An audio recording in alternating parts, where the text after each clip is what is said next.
You got any Saints friends? Where do they get them paper bags from that are head size?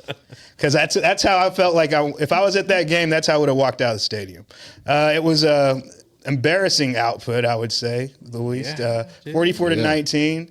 It was one of those games that, those are back-to-back games that literally put me to sleep. I don't like when my team is blowing somebody out, and I don't like getting blown out either. Yeah. It makes me want to roll over because, I got a big-ass couch, and I'll be laying on it. Yeah, and then as the next game leads up, you don't even know what to think. It's like starting all over again. That's how bad it was. Yeah. And we talked a little bit last week about Clint Kubiak, part of the Shanahan tree. Yeah. Now, I feel like a lot of the media has kind of gone a little bit overboard about if you can't stop this and you can't stop Sean McVay, it's like, whoa. Sean McVay and Kyle Shanahan are two different guys. This is the son of Mike Shanahan versus a guy who, was retained. I think that we have a problem with the Shanahan game, but really, as far as the guys that run outside, run counters and run up the middle like a McCaffrey, like a Kamara. There's not too many running backs in the NFL that are like a McCaffrey and like a Kamara. Yep. Now Aaron Jones, he definitely is against us, and he showed us that last year in the playoffs. Oh, yeah. So as far as the 16-game home win streak, that thing got ended and we forgotten about whenever the Packers beat us last year. So and then we bookended it. We ended the season and started the season with a total embarrassment. Yeah. I mean, the team does not look motivated. I mean, they look like they're showing up to their regular day at work, and the outcome doesn't matter to them. No, you know what the Cowboys look like? They look like the bully. They look like the bully that talks all that shit, beats up on weak people, and it's like, and walks out with their chest out. Yeah. And then it's like, and then when we get punched in the mouth, we go running home to mom or Jerry or whatever you want to call him. Yeah. And go, and it's okay, baby. Here's some money. You're the highest paid quarterback in the league. Here's some money. You're the highest paid wide receiver in the league. It's like Daddy said it's going to be okay. And that's what we deal with. It's a cultural issue that starts up top with Jerry Jones. Now, the most shocking thing to me about this game, about this blowout, was the margin of victory. I saw a loss coming because the way I always go. If Vegas favors them, then I'm always bet opposite Vegas, especially at home. Yeah, especially at home. But when a quarterback goes 5 for 5, 192 yards and 3 touchdowns on their first 5 passes, game over. And I know a lot of people didn't want to bring up Dak's interception. They don't really feel like that cost the game. Yeah, it did. I think it killed momentum. Every turnover is a costly thing. Yeah. It's like, because whenever a team is scoring, whenever a quarterback's playing like that, then you have to match that. Yeah. And those are those games whenever you used to see Brady and Peyton Manning go after it. Whenever one guy's excellent, the other guy's excellent too. And the thing is, if you're supposed to be on a different level than a Derek Carr, you didn't necessarily show me that on Sunday. Especially if your defense is playing like that. I mean, it was like it is like we've all been talking about for days now. It's a total blowout. But the thing that I take away from it is, I mean, I've gone back and watched, because there were parts of the game I just walked away and I just totally missed that drive and I didn't care. But I've gone back. My biggest things were linebackers and running backs, right? That's what I wanted in the draft, and they did not do it. They found a retread middle linebacker and some last-minute defensive linemen. Yeah. And now my biggest concerns are those two things. You can't stop a run, no matter if it's up the middle or around the edge, and you can't run, no matter who you give it to.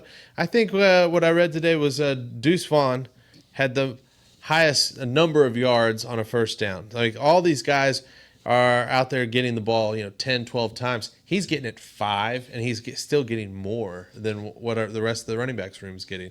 And that's not right. This isn't a recipe for winning, much less like going to a Super Bowl. So what do you think is a bigger concern, the inability to stop the run or the inability to run the football? I don't see Dak functioning in this offense without a run game. He's never been in the situation where it was this bad, and he's always been able to play from behind and throw for 400 or 500 yards, right? He can do that. But if you don't have any element to keep them honest, you can't play one-dimensional in the NFL. You can't. Nobody can, unless you're Patrick Mahomes. Yeah. So, sure, we see championship teams win with a great offense, and it's a track meet, right? They just try to keep up. They know their defense can't stop their opponents, so they just got to keep scoring. Well, that would be ideal, because that's what we've been doing for the last 3 years in our 12-win seasons, right? That's essentially what the offense is. At the end of the year, it's the most total offense out of all the teams, it's great, but you still lose, right? Yeah. So I think that's my biggest concern is that it's this offense that can't function without a run game, man. Yeah, I'm co-signing with you on that because I just think that there's just too many questions whenever we have a full running back room and no acquisitions will be made. Yeah. Because with Deuce Vaughn there, that shows you that they're not going to trade for a third, fourth, string running back off another team because in their minds they believe Deuce Vaughn is better than that. So they didn't even draft a guy on day 2 or day 3 because they just felt that strongly about this room, which means it's like that Deuce Vaughn's going to be on this team regardless. And like I say, I'm not here to bash Deuce Vaughn. I'm not. I'm a fan of the player, but he doesn't fit in the room. He doesn't. We don't have a single, the thing is everybody's like, oh, why don't we run an offense like that? You can't do it with slow running backs. Yeah. You can't do that with slow running backs. And this you can't. league is speed. It's speed. And Zeke is not the 4.4 guy he was when we drafted him. Rico was beat up when we got him out of college. That's why he didn't get drafted. Dalvin Cook is a retread, who tried to figure it out in New York last year and couldn't. So I just think it's like we just have too many questions like, how much does Zeke have in the tank? How much does Dalvin have in the tank? Yeah. How are we going to use Deuce Vaughn? I just think that there's just so many. It's like, who's the starting running back? Is it Zeke? Is it Rico? If you're out there talking about stopping the run, I feel like that will be a game to game thing. I think our defense could probably beat most of these schemes.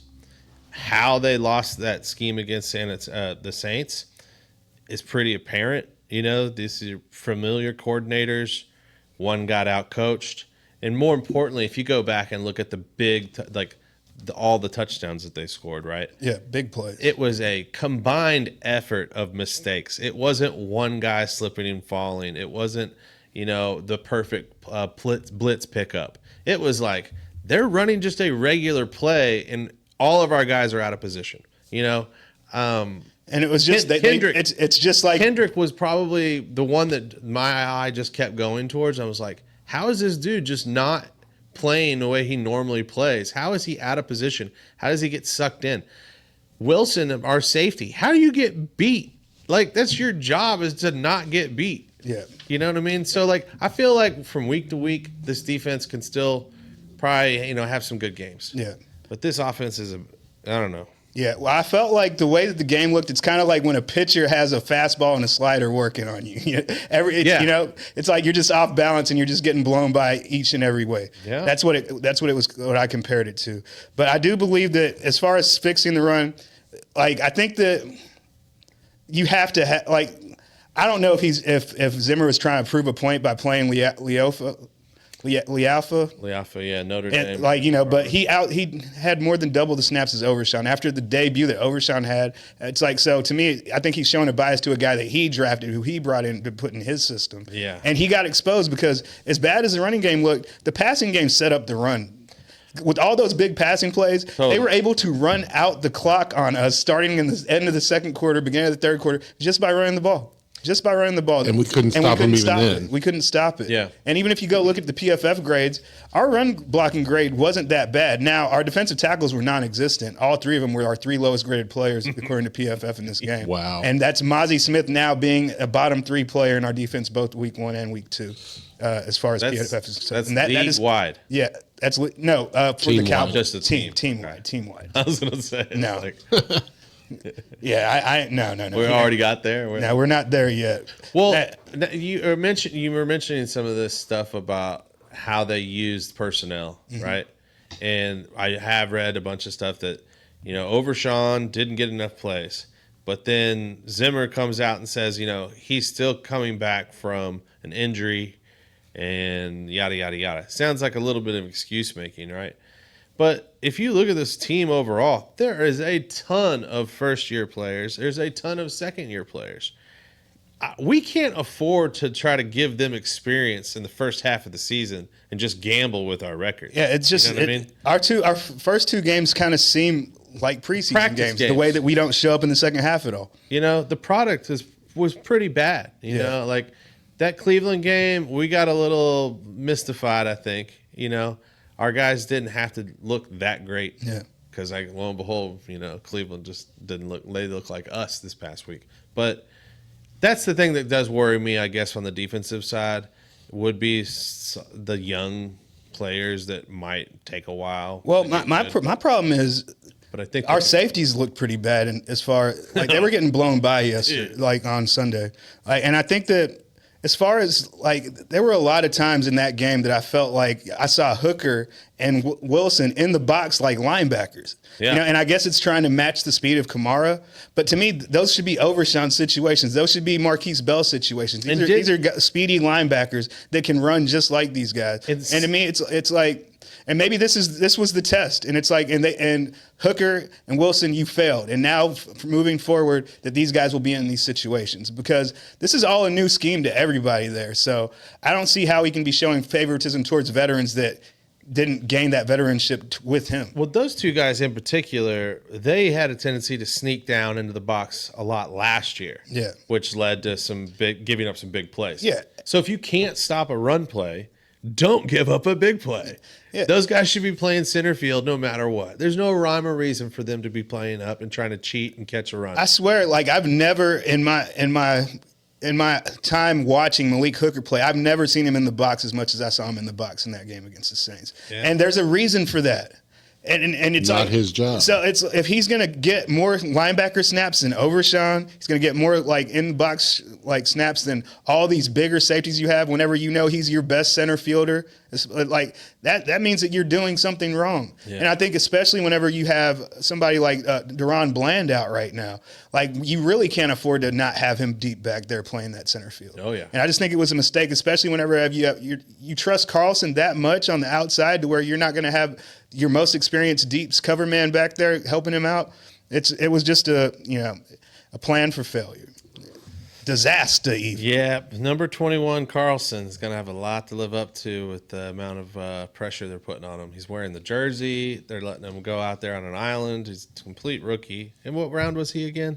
Did we get him in the 5th or the 6th? But I know a lot of people had him as a day 2 pick. Okay, so he's not a top 10, defensive back talent out of the draft. We're working with a day 2 guy. Yeah. And they're putting a lot of pressure on him, man. I don't know. Like I said, I think that the defense will bend. They shouldn't ever bend, and break like they did this past week, but I think they can still pull off some stops from week to week, just depending on who their opponent was. I know you mentioned it a minute ago. What do you think is more important than not giving up the chunk plays or the stopping the run to that loss? The chunk plays. The chunk plays because the thing is, if somebody has confidence that they can always convert it, it's like, don't worry. I know I can get a 10-yard play. I just can't shoot myself in the foot. Right. And that's the way the Cowboys looked the other day. It's like, as long as I don't go backwards, I'll be fine because they can't stop me from going forward. And if you think about it mathematically, if you can press a team into 3 downs every possession or every first down, even if you're giving up that first down on that 3rd down, you're increasing the number of snaps, which can increase the number of likelihood of turnovers and other things. If you're just getting to let them score, or in 3 or 4 plays, or the opening drive in 6 plays, when they're all just 15 yards, 15 yards, 15 yards. I mean, you can't be playing NFL football and expect to win just giving up those types. That's high school stuff. Well, and you're not wrong. They looked like they stayed fresh the whole game, and boy, that defense looked gassed by the end of the game. And Kamara, let's not forget, he might be a little bit older, but that guy, I mean... Hey, that's one of the greatest running back classes ever. Yeah. Remember, it was Kamara, was it McCaffrey, Dalvin Cook? I think they were all the same draft. Yeah. And Kamara is, famous for his super unorthodox workouts. Like, that guy can stand on, an ab ball, and people can throw... stuff at him, and he balances on 1 foot. He's incredible. Hey, anybody that plays with with the bull ring in their nose, it's they're going to do some unorthodox things. And you saw it. I mean, he's still able to make those moves and do things, especially out of the backfield with his catches on the move. Man. Yeah, and it's one of those things I'll never forget when that draft came. Whenever the Saints drafted Kamara, they said, honestly, we had him and McCaffrey tied at 1 and 2, and it was really we don't want to draft a running back in round 1, so we'll just wait for Kamara. And I think they ended up getting him possibly in round 3 or late round 2. Super. So one of the bigger steals in that draft and one of the greatest running back drafts we've seen. But let's talk a little bit more about the Saints. How impressed were you by the Saints? Do you think that they're the most impressive 2-0 team in the NFC? right now? Yes. The other, Yes. Yeah. The Vikings and the Seahawks don't strike fear in your heart. The Vikings are a little surprising with the 2-0. Yeah. Right? The fighting Sam Darnolds. Right. Yeah. Hey, you know what? To me, I'll throw that one out because it's like he's been going up against that Niners defense for years. Yeah. Or for at least for last season. He knows what they do better than any other quarterback in football as far as being prepared on a Sunday for that situation. Yeah. And Kevin O'Connell, like to me, and y'all can call me a hater on Sean McVay or whatever. I think that Sean McVay's genius left with Kevin O'Connell. It's like it might have returned with Matt LaFleur's little brother returned as OC, but I just believe that his genius left with them. But I think the Saints are impressive. I think Clint Kubiak. I hope this was an audition for the Cowboys head coaching job next year.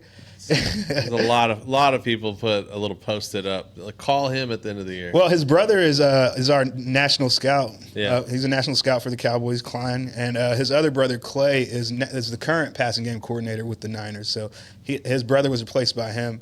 And honestly, I thought his brother Clay was going to go and take the Texas A&M offensive coordinator job because Colin Klein ain't doing shit.